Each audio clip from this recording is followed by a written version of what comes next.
Hello students, welcome to the my YouTube channel math and English का खेल। Math and English का खेल में आप सभी का स्वागत है। चलिए यहाँ पे नवोदय विद्यालय से संबंधित यहाँ पे क्वेश्चंस, मैथमेटिक्स के क्वेश्चंस को सॉल्व करते हैं। इसको ध्यानपूर्वक आप देखेंगे और समझेंगे।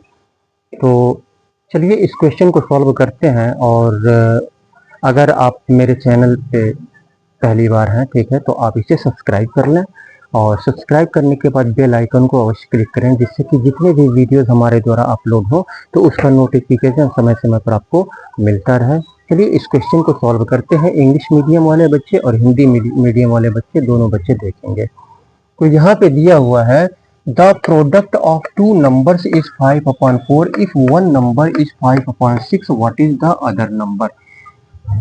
कह रहा है दो संख्याओं का प्रोडक्ट, गुणनफल ऑफ टू नंबर्स, यानी दो संख्याओं का गुणनफल।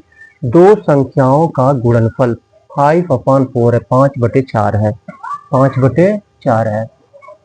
इफ वन नंबर, यदि एक संख्या 5/6 है, यदि एक संख्या 5/6 है, तो what is the other number. Other number तो दूसरी संख्या क्या है, दूसरी संख्या क्या है, ये यहाँ पे दूसरी संख्या पूछ रहा है। तो यहाँ पे दो संख्याओं का गुणनफल, प्रोडक्ट यहाँ पे 5/4 दिया हुआ है, 5/4 दिया हुआ है। दो संख्याओं का गुणनफल, दो संख्याओं का गुणनफल यहाँ पे 5/4 दिया और एक संख्या यहाँ पे 5/6 दिया है।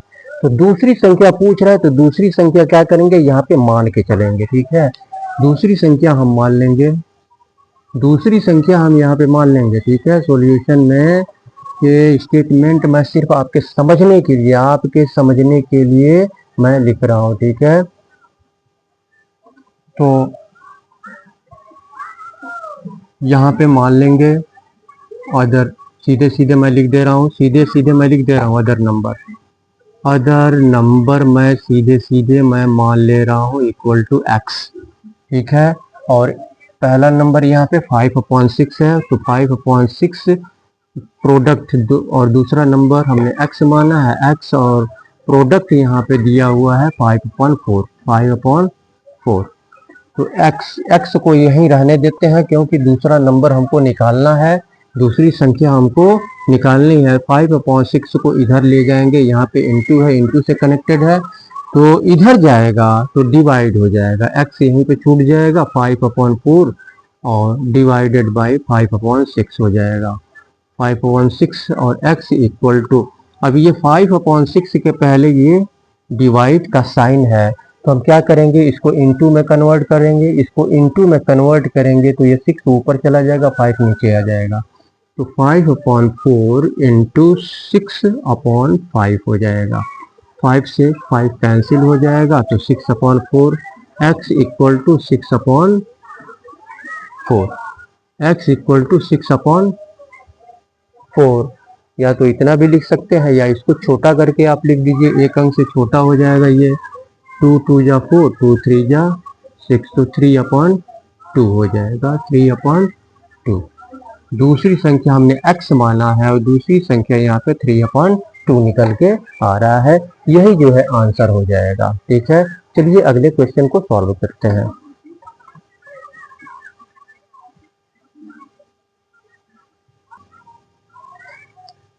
चलिए इस क्वेश्चन को सॉल्व करते हैं। यहाँ पे कह रहा है a bus left Delhi for Amritsar to 5:30 PM, यानी दोपहर के बाद के समय को हम PM कहते हैं, रात 12 बजे तक, and reached Amritsar at 7:36 AM। Hindi medium वाले समझ लेंगे, हिंदी में मैं इसको समझा दे रहा हूँ, उसको आप नोट कर लीजिएगा। AM next day, how much time did it take to reach Amritsar.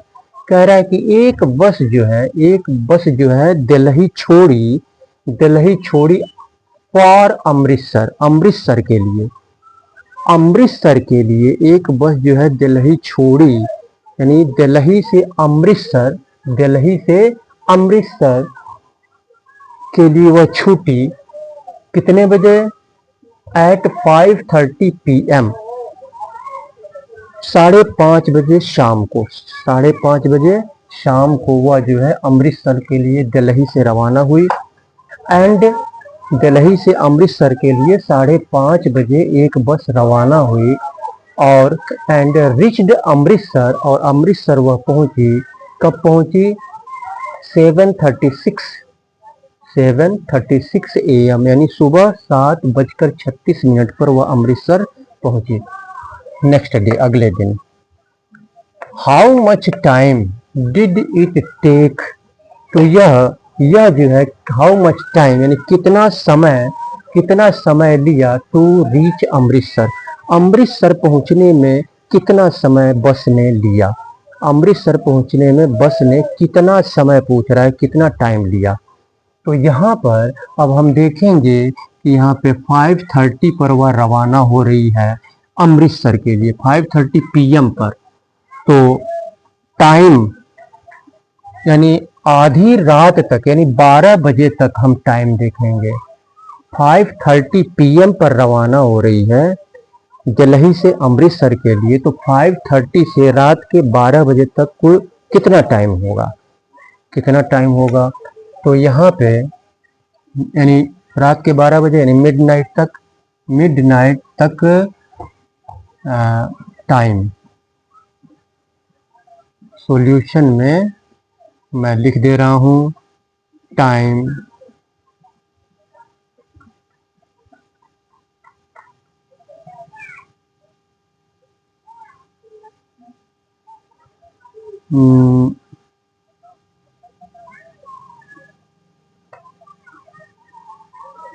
midnight from midnight, तो मिडनाइट यानी 12 में से क्या करेंगे, रात में 12 बजे और 5:30 को, 12 बजे में से 5:30 को हम क्या करेंगे, माइनस कर देंगे। यहाँ पे 5:30 को यहाँ पे आप चाहे तो पॉइंट लगा सकते हैं, ठीक है, यहाँ पे ऐसे लगा सकते हैं 5:30 पॉइंट लगा दीजिए 5:30। तो यहाँ पर ये आपका 0 हो जाएगा और ये आपका कितना हो जाएगा, 5:12 12 बजे और 5:30। तो टोटल टाइम कितना हो जाएगा 5:30 से 12 के बीच, तो 12 के बीच टोटल टाइम यहाँ से 5:30 यानी 7 5 12, तो 4.5 घंटे हो जाएंगे। सॉरी 5 है नहीं है, तो 7 5 12, 6.5 घंटे, 6:30 आवर्स, 6:30 आवर्स यहाँ पे होगा। 12 में से इसको माइनस करेंगे, 12 में से इसको माइनस करेंगे, देखिए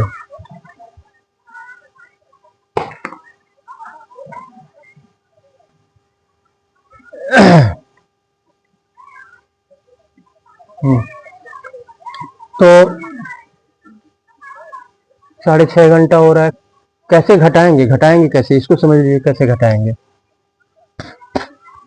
तो कैसे बहुत से बच्चे घटाना नहीं जानते हैं कि कैसे घटाया जाता है टाइम से टाइम को। तो ये 12.00 और ये 5.30 माइनस करना है हमको।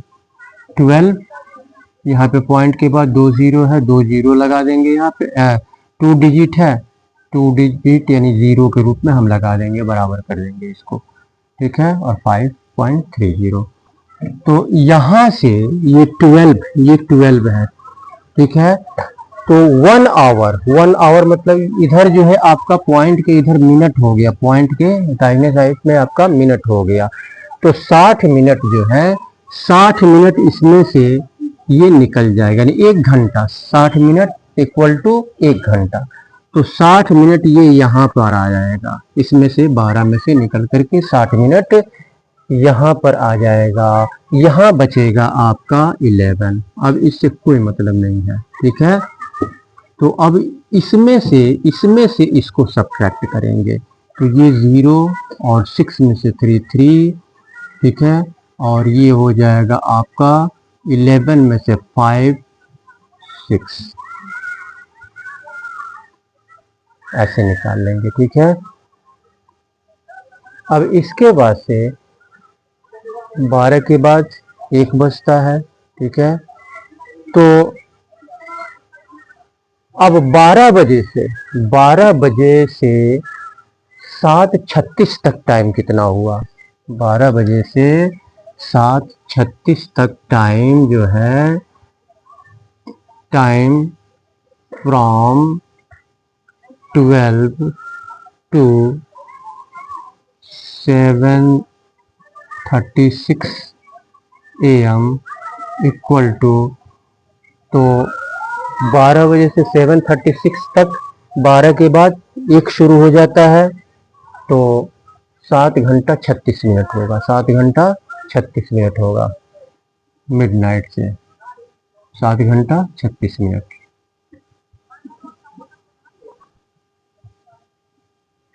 आवर लिखेंगे यहाँ पे,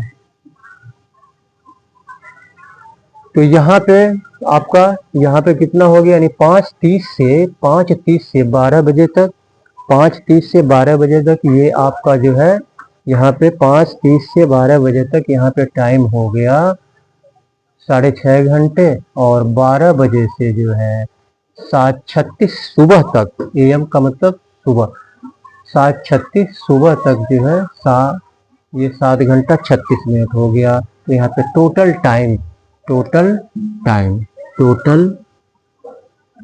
टाइम इक्वल टू 6:30 और प्लस 7:36 इक्वल टू तो ये हो जाएगा 6, ये 6 हो जाएगा, और 3 3 6 7 6 13। तो ये आपका 66, ये 66 ये मिनट हो रहा है, ये 66 मिनट हो रहा है, और ये घंटा। तो 66 मिनट में, यानी 60 minute equal to 1 hour, 60 minute equal to 1 our.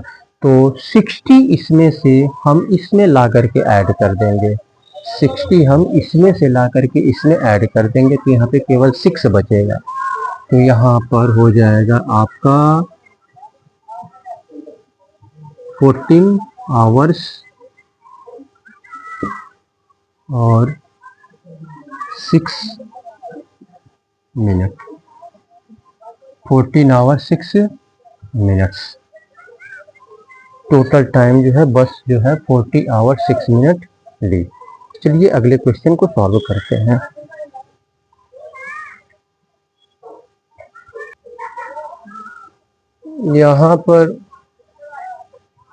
यहाँ पर टाइम ऐसे लिख लीजिएगा, ये यहाँ पर छूट गया है, ये टाइम फ्रॉम 5:35 32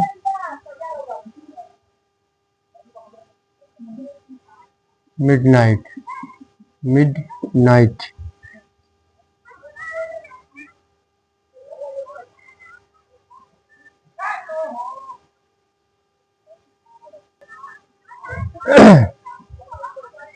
चलिए इस क्वेश्चन को सॉल्व करते हैं। यहाँ पे कह रहा है 156.25 इज डिवाइडेड बाई 25।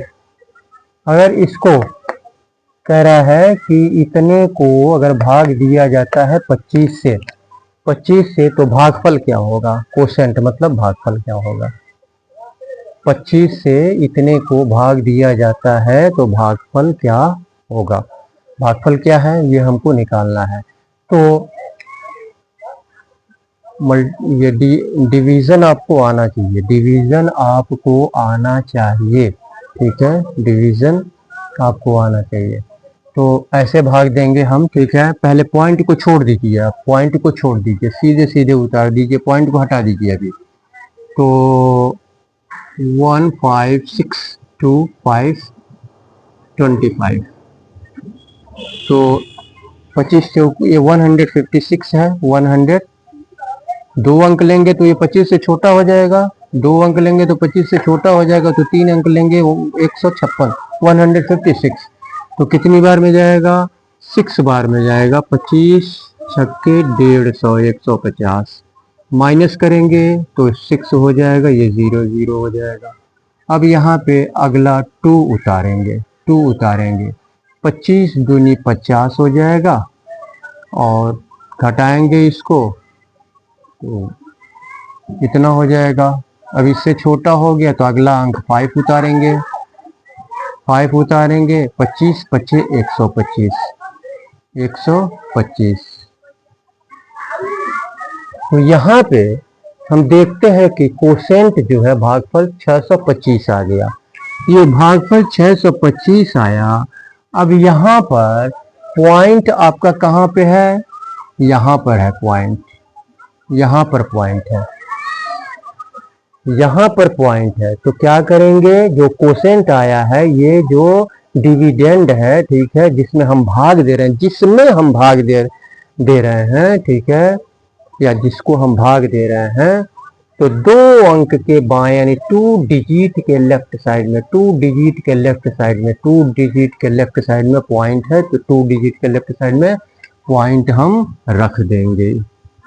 इतना 6.25 यही जो है आंसर हो जाएगा, 6.25। चलिए अगले क्वेश्चन को सॉल्व करते हैं।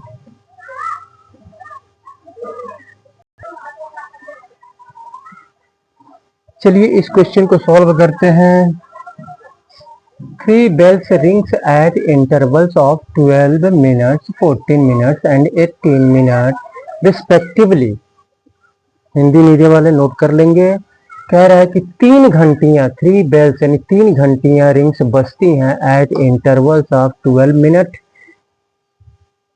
12 मिनट, 12 मिनट, 14 मिनट और 18 मिनट रिस्पेक्टिवली, यानी क्रमशः जो है 12 मिनट, 14 मिनट और 18 मिनट के इंटरवल पर, अंतराल पर जो है 3 घंटियां बजती हैं, 3 घंटियां बजती हैं। 12 मिनट के अंतराल पर, 14 मिनट के अंतराल पर, 80 मिनट के अंतराल पर 3 घंटियां बजती हैं। They started ringing simultaneously at 7 AM। 7 AM है, सिगर केवल 7 है, क्या है क्वेश्चन में? क्वेश्चन में 7 AM, 7 AM। तो यहाँ पे 0 रख देते हैं, 7 AM। तो कह रहा है कि वे स्टार्ट की, बजना स्टार्ट की एक साथ 7 बजे सुबह, 7 बजे सुबह वह एक साथ बजना स्टार्ट की। तीनों घंटियां 7 बजे सुबह एक साथ बजना स्टार्ट की। तो व्हाट विल बी, क्या होगा, द नेक्स्ट टाइम, यानी वह अगला समय क्या होगा जब वे सभी एक साथ बजेंगी, वे एक साथ बजेंगी। जैसे मान लीजिए अभी तीनों घंटियां बज गई, अभी जो है तीनों घंटियां बज गई। उसके बाद से पहली घंटी जो है 12 मिनट के बाद बज रही है, दूसरी घंटी 14 मिनट के बाद बज रही है और तीसरी घंटी 18 मिनट के बाद बज रही है, इस तरह से। तो ये कह रहा है कि अगली घंटी जो है तीनों, यानी वह अगला समय कौन सा होगा जब तीनों घंटियां फिर से एक साथ बजेंगी। तो ऐसे क्वेश्चंस को हम क्या करते हैं, ऐसे क्वेश्चंस को सॉल्व करने के लिए हम एलसीएम निकालते हैं। क्या करते हैं? एलसीएम निकालते हैं। तो एलसीएम निकाल लेंगे 12, 14 और 18 का। यहाँ पर एलसीएम देख लीजिए कैसे निकलता है, सॉल्व करेंगे 12, 14 और 18।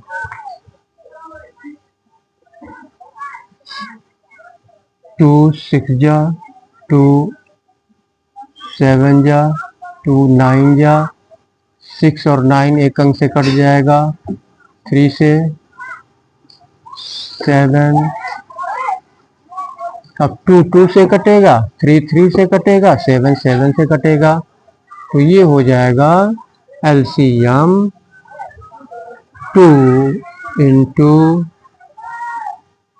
एक पास रख लेते हैं इसको 2 2 को, इंटू 3 इंटू 3 3 इंटू 3 इंटू 7, तो 2 दूना 4 और 3 त्रिका 9 चौको 36 और 36 में 7 से मल्टीप्लाई, 7 6 के 42, 7 3 के 21 4 25, 252 ये मिनट हो जाएगा क्योंकि यहाँ मिनट दिया है, सब में मिनट दिया हुआ है। तो एलसीएम निकल करके आ गया यहाँ पे 252 मिनट, 252 मिनट। अब तो 7 बजे सुबह जो है एक साथ वह जो है बजना स्टार्ट की, एक साथ बजना स्टार्ट की, तो वह कौन सा समय होगा जब वह फिर से तीनों घंटियां एक साथ बजेंगी। तो हमको इसको क्या करेंगे, घंटे में बदल लेंगे, ये मिनट में है तो इसको घंटे में बदल लेंगे। तो घंटे में बदलने के लिए क्या करेंगे, 60 मिनट बराबर 1 घंटा होता है, तो 60 से इसको डिवाइड कर देंगे, ठीक है। तो 60 से इसको डिवाइड करेंगे 252 अपॉन 60, एक अंक से काट के छोटा कर देते हैं, 4 से दोनों कट जाएगा, 4 से दोनों कट जाएगा, तो 15 चौको 60, 4 छक्के 24 और 4 तिहाई 12।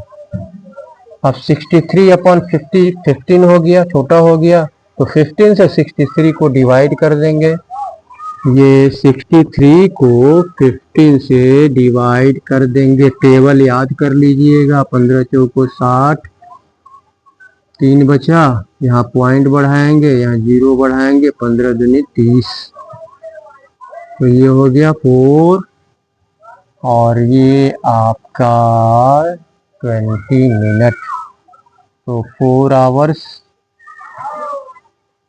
20 मिनट्स। तो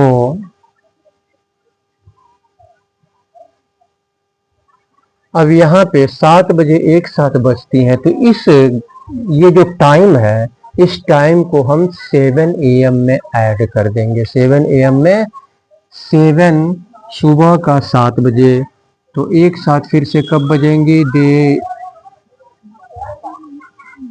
रिंग सिमुल्टेनियस, यहाँ पर यहाँ पे लिख लेंगे दे आल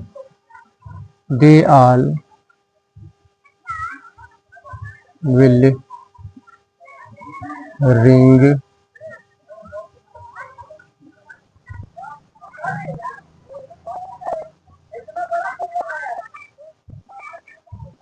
सेवन और प्लस 4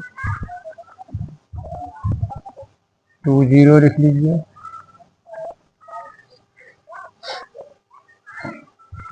तो 7 4 11, यहाँ पे हो जाएगा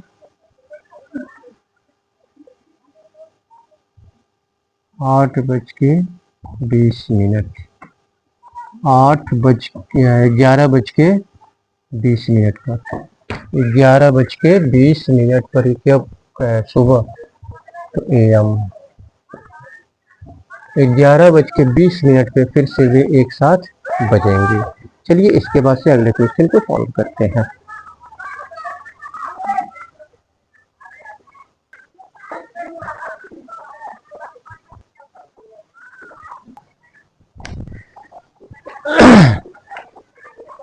चलिए इस क्वेश्चन को सॉल्व करते हैं। यहाँ पे कह रहा है कि a shopkeeper bought 2 dozen of brushes at the rate of ₹10 per dozen. Hindi medium वाले बच्चे लिख लेंगे। एक दुकानदार ने खरीदा 2 दर्जन ब्रश। एक दुकानदार जो है 2 दर्जन ब्रश खरीदा, 2 दर्जन ब्रश खरीदा eight the rate of ₹10 per dozen. और एक दर्जन ब्रश का मूल्य यहाँ पर 10 रुपया है। एक दर्जन यहाँ पे लिखा हुआ है रेट ऑफ ₹10 पर डोजन। पर मतलब एक दर्जन, एक दर्जन 10 रुपए में वह खरीद रहा है एक दर्जन ब्रश। तो एक दर्जन में कुल कितने आइटम्स होते हैं? एक दर्जन में कुल कितने आइटम्स होते हैं? 12 आइटम्स होते हैं एक दर्जन में। 1 डोजन में 12 आइटम्स होते हैं। एक दर्जन में 12 चीजें होती हैं। ठीक है, तो कह रहा इफ ही, अगर वह बेचता है उनको, यानी उन ब्रशेस को अगर वह बेचता है एट ₹1 पर ब्रश, यानी एक ब्रश को अगर 1 रुपए में बेचता है, एक ब्रश को अगर 1 रुपए में बेचता है, तो what profit will he earn, तो वह कितना प्रॉफिट, यानी कितना प्रॉफिट वह कमाएगा, तो यहाँ पे एक दर्जन मतलब 12 दर्जन ब्रश का मूल्य यहाँ पे स्टेटमेंट में लिख दे रहा हूँ आपके समझने के लिए। The cost, the CP cost price of, यानी क्रय मूल्य ऑफ 12 ब्रशेस इक्वल टू ₹10। तो एक ब्रश का कॉस्ट कितना होगा? एक ब्रश का, अब यहाँ पे 12 ब्रशेस का कॉस्ट प्राइस यहाँ पे 10 रुपए हो गए। तो 2 दर्जन खरीदा ना, 2 दर्जन, तो 2 दर्जन का कॉस्ट प्राइस, तो 2 दर्जन में कितने हो जाएंगे? एक दर्जन में 12 ब्रश, तो 2 दर्जन में 12 दूनी 24, यानी 12 2 24 ब्रशेस। तो यहाँ पर हम लिख लेंगे, यहाँ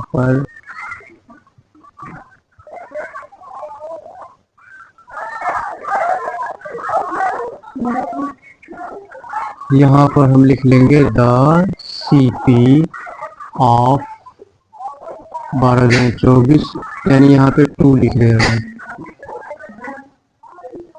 brushes equal to ₹10 into 2 equal to ₹20।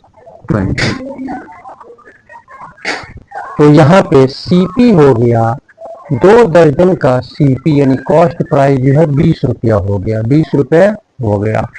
अब यहाँ पर जो है एक ब्रश को बेचता है 1 रुपए में, यानी द SP सेलिंग प्राइस विक्रय मूल्य ऑफ 1 ब्रश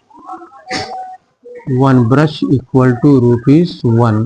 तो एक ब्रश को बेचता है 1 रुपए में, तो 24 ब्रश को बेचेगा कितने में? 24 रुपए में। तो the SP of 24 brushes equal to 1 into 24, यानी ₹24। तो अब यहाँ पे खरीदा 2 दर्जन, यानी 24 ब्रश को खरीदा 20 रुपए में। और यहाँ पे क्या बोल रहे हो जी? बोल क्या रहे हो?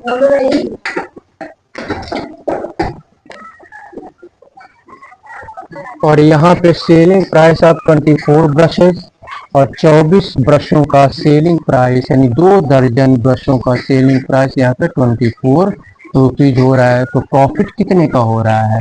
सेलिंग प्राइस में से कॉस्ट प्राइस को माइनस कर देंगे, यानी SP minus CP equal to 24, SP 24 है माइनस CP 20 है, तो ये हो जाएगा 4 रुपीज। यही जो है आंसर हो जाएगा। चलिए इसके बाद से अगले क्वेश्चन को सॉल्व करते हैं।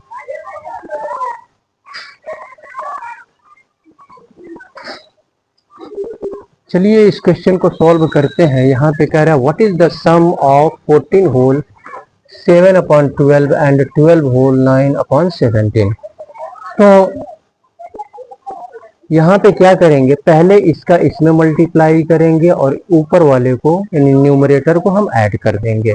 ठीक है, तो सॉल्यूशन में हम क्या करेंगे, 14 होल 7/12 और सम कह रहा है प्लस करेंगे 12 होल 9/17। तो इसका इसमें मल्टीप्लाई करेंगे तो 14 में 12 से मल्टीप्लाई करेंगे, 2 चौको 8, 4 1 8 4 12, 228 और 7 ऐड कर देंगे, 8 7 15, 235 235/12 प्लस 17 में 12 से मल्टीप्लाई करेंगे, 17 में 12 से मल्टीप्लाई करेंगे, 7 दूना 14, 8 2 4 8 2 10, 2 9 जोड़ेंगे, 9 4 13, तो ये हो जाएगा 213/17।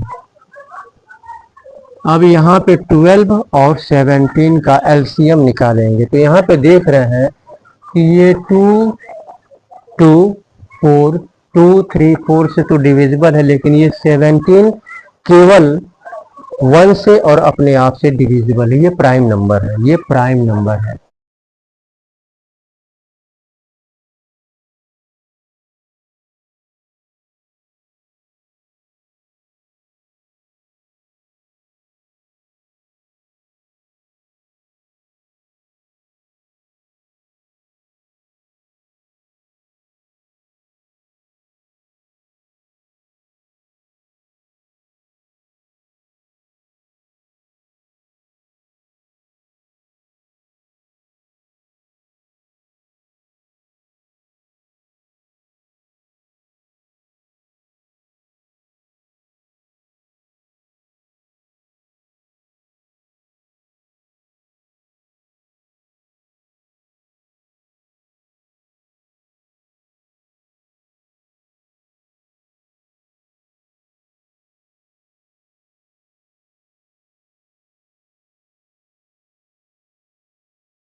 चलिए इस क्वेश्चन को सॉल्व कर लेते हैं। यहाँ पे कह रहा है द एक्सपेंडिचर खर्च ऑफ फैमिली पर मंथ।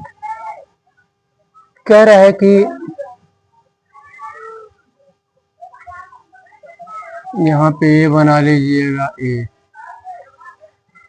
एक परिवार का खर्च पर मंथ, यानी हर महीने जो है एक परिवार का खर्च यहाँ पे नीचे दिया गया है। नीचे किचन पे खर्च हो रहा है, किचन पे एक महीने में खर्च हो रहा है 8,376 रुपये। एजुकेशन पे खर्च हो रहा है 4,562 रुपये। कन्वीनियंस पे खर्च हो रहा है 3,717 रुपये हर महीने। सन्ड्री एक्सपेंसेस, सन्ड्री एक्सपेंसेस कितना है?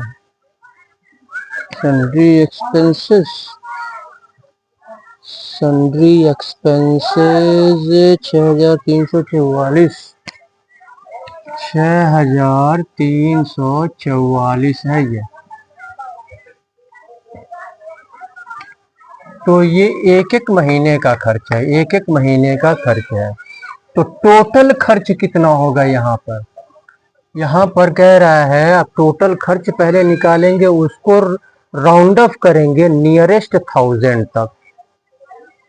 टोटल जो मंथली खर्च है वो मंथली खर्च, इसको ऐड कर लेंगे, इसको ऐड कर लेंगे, मंथली खर्च निकल जाएगा।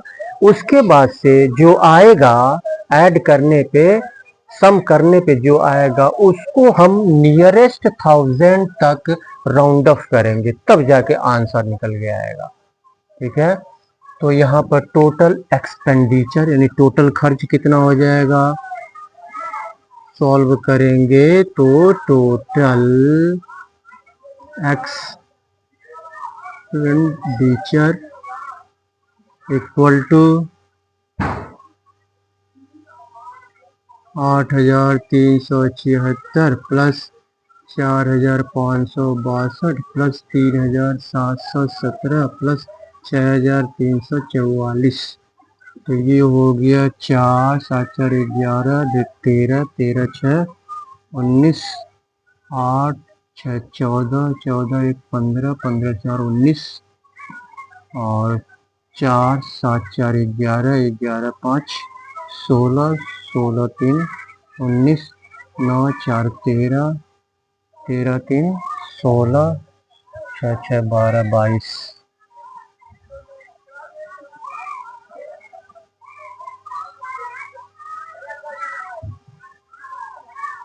इतना रुपया हुआ।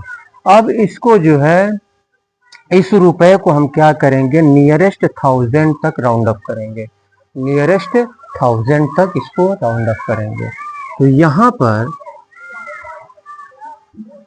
नियर लिख लेंगे नियरेस्ट 1000। तो यहाँ पे देखेंगे वंस, टेंस, 100, 1000। 1000 प्लेस पे क्या है, 2 है। तो 1000 प्लेस के पीछे वाले को देखेंगे, यानी 100 प्लेस को देखेंगे। 100 प्लेस, 1000 पूछ रहा है तो 100 प्लेस को देखेंगे। 1000 पूछ रहा है तो 100 प्लेस को देखेंगे। 100 प्लेस पे क्या है, 9 है, और 9 जो है 5 से ज्यादा है। 9 जो है 5 से ज्यादा है। 9 5 से ज्यादा है तो हम क्या करेंगे, इन सब को, इसको, इसको, इसको, इन तीनों को 0 में बदल देंगे। ये 5 से अगर ज्यादा हो तब, 5 से ज्यादा है तो इन तीनों को 1, 10, 100 तीनों को 0 में बदलेंगे और 1000 में क्या करेंगे, 1 ऐड कर देंगे। 1000 में 1 ऐड कर देंगे तो ये हो जाएगा 23,000। ये रुपीस कर देंगे यहाँ पर रुपीस। यही जो है आपका आंसर हो जाएगा 23,000। तो इस तरह से क्वेश्चन को सॉल्व करते हैं। आशा करते हैं कि आप लोगों को समझ में आया होगा। और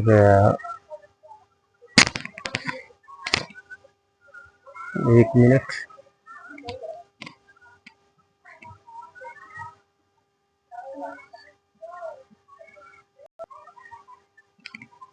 इस क्वेश्चन को सॉल्व कर लेते हैं। यहाँ पे अगर आपको फार्मूला नहीं पता है सीपी कैसे निकाला जाता है, ठीक है, तो मैं बता दे रहा हूँ। एक गोल्ड ब्रेसलेट सोने का ब्रेसलेट, एक सोने का ब्रेसलेट जो है बेचा जाता है 14,500 रुपए में एट ए लॉस ऑफ 20%। 14,500 रुपए में सोने का ब्रेसलेट बेचा जाता है तो उस पर 20% की हानि होती है, यानी 20% की हानि होती है। तो what is the cost price of the gold bracelet? तो सोने के ब्रेसलेट का कॉस्ट प्राइस यानी कितने में वह सोने का ब्रेसलेट खरीदा गया था, ये हमको निकालना है यहाँ पे। तो सोने का ब्रेसलेट का कॉस्ट प्राइस जो है, यानी गोल्ड ब्रेसलेट का कॉस्ट प्राइस हमको नहीं पता है, तो कॉस्ट प्राइस हम यहाँ पे मान लेंगे।